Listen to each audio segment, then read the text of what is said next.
Երեկ առավոտից պայթած սկանդալը, երբ հրապարակվեց, որ Հայկ Կոնջորյանի եղբորը Ավետ Կոնջորյանին իր տան շքամուտքի մոտ տեսախցիկների առկայությամբ ծեծի են ենթարկել, իշխող թիմի համար տհաճ անակնկալ էր։ Օգոստոսի 2-ին Ազգային ժողովի առաջին նիստից առաջ նման քրեական պատմությունը լուրջ հարված է ՔՊ վարկանիշին, ինչի մասին Ժողովուրդ օրաթերթի հետ զրույցում դեռ ոչ պաշտոնապես ասացին ՔՊ վերնախավի վարչության մի քանի անդամներ։ Ժողովուրդ օրաթերթը տեղեկացավ, որ անգամ ՔՊ-ում մտադիր են Ավետ Կոնջորյանի վարքը իբրև ՔՊ-ական և ԱԺ փոխնախագահի թեկնածու Հայկ Կոնջորյանի եղբայր քննարկել կուսակցությունում և որոշում կայացնել։ Բանն այն է, որ թեև ծեծվողը Ավետ Կոնջորյանն է, բայց ամենևին նրան չեն համարում տուժող թիմում։ Իսկ մինչև այս Ժողովուրդ օրաթերթը ներկայացնում էր փաստեր Կոնջորյանների ընտանիքի մասին, որոնք այս տարիներին չեն նկատվել իշխող ուժի կողմից, առավել ևս ՔՊ ղեկավար վարչապետ Նիկոլ Փաշինյանի կողմից։ Երբ Ժողովուրդ օրաթերթի լրագրողը Նիկոլ Փաշինյանին հարց ուղղեց Կոնջորյանների,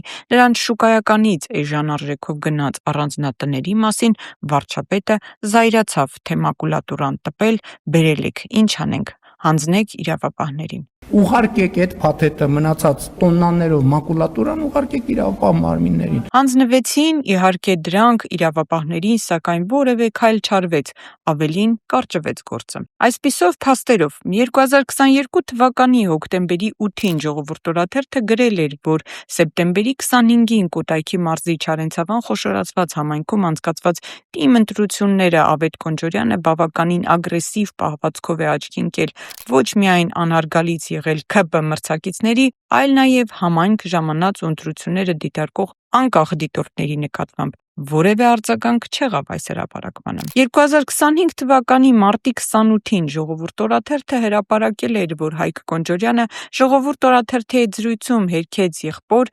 ընտրակեղծիքների մեջ ներգրավված լինելու հանգամանքը և առաջարկեց իր եղբոր վերաբերյալ դիմել իրավապահներին։ Չմերժելով պատգամավորի առաջարկը, այդ հրապարակումով գլխավոր դատախազությանը հորդորեցինք այն ընդունել որպես հաղորդում հանցագործության մասին։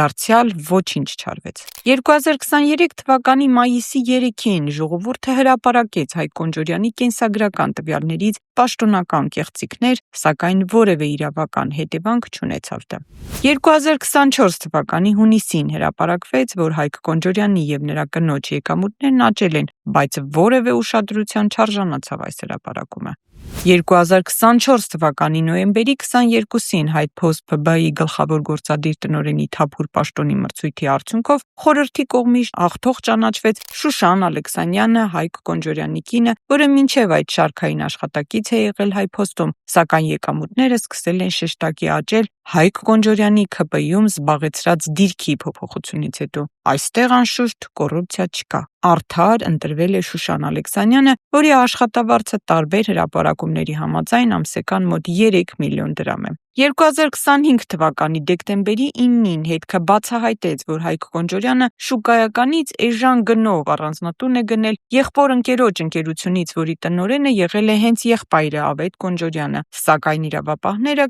քայլ չձեռնարկեցին պարզելու ինչպես է շինարարի կողմից նախապես հայտարարված գնից էականորեն էժան բնակարան գնել Կոնջորյանը։ Հակակոռուպցիոն կոմիտեն ամիսներ շարունակ ստուգողական գործողություններ է անում, իսկ հետևանքն այն եղավ, որ Ավետ Կոնջորյանը ընկերության տնօրենի պաշտոնը թողեց այս տարվա 2026 թվականի հունվարի 5-ին։ 2026 թվականի փետրվարի 13-ին Ժողովուրդ օրաթերթը հրապարակեց, որ Հայկ Կոնջորյանի եղբայրը 2009 թվականին դատապարտվել է խարդախության համար, ընդունել մեղքը թեման բնակարանային բրոքերություններ։ Իրավապահների կողմից որևէ ուշադրության չարժանացավ այս հիշեցումը։ 2026 թվականի մարտի 4-ին հետքը շարունակեց հետաքննության մյուս մացը բացահայտելով, որ նույն շինարարական ընկերությունից ոչ միայն Հայկ Կոնջորյանն է առանձնատուն գնել, այլև մայրն ու քույրը ամիսներ անցան, պարզվեց, որ զբոսայգին դարձավ մակուլատուրա։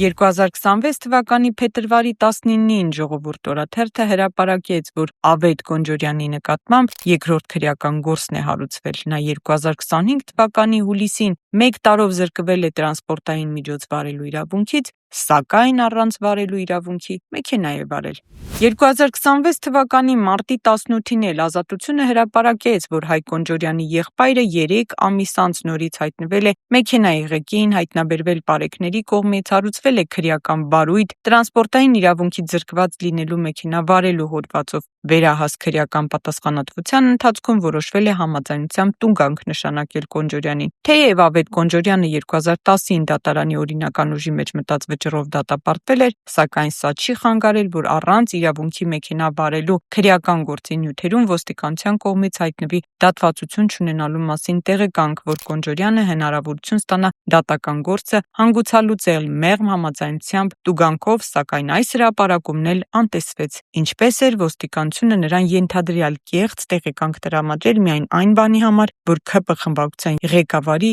եղբայրն է։ Երեկ հայտնի դարձավ, որ հուլիսի 25-ի կեսգիշերին Աբովյանի շենքի իր բակում դաժան ծեծի է ենթարկվել Ավետ Կոնջորյանը։ Նա Արմլուրի հետ զրույցում պատմել էր, որ ծեծել են իրեն հրաժարվելով ասել ով կամ ովքեր կամ ինչու հրապարակվեց, որ Կոտայքի մարզում բարձրահարկ շենքերի կառուցապատմամբ զբաղվող Միլոն Մայնինգ ընկերության տնօրենը, Աբովյանի ավագանու անդամը եւ նրանց ընկերներն են եղել ծեծողները, ՔՊԱ-կաները։ ՔՊԱ-կան ավագանու անդամ Նայիրի Հակոբյանի կինը Անուշ Բեժանյանը Իշխանություն լրատվականի հետ զրույցում ասաց, որ Ավետ Կոնջորյանը իր եղբորից է թևեր ստացել։ Նա պարբերաբար գալիս է մեր բակ, սեռական բնույթի հայհոյանքներ է հնչեցնում։ Ես էլ վախենում էի այդ մասին Նայիրիին ասել, որպեսզի մեծ պատմություն չդառնա։ Կինը նշել է, որ դեպքը եղել է, երբ պարեկներն են ուղեկցել Ավետ Կոնջորյանին։ Արդեն տևական ժամանակ է անընդհատ երեկոյան ժամերին ու ժամերին, չգիտեմ ինքը ոչ սթափ վիճակում, թե ինչ կարգավիճակում,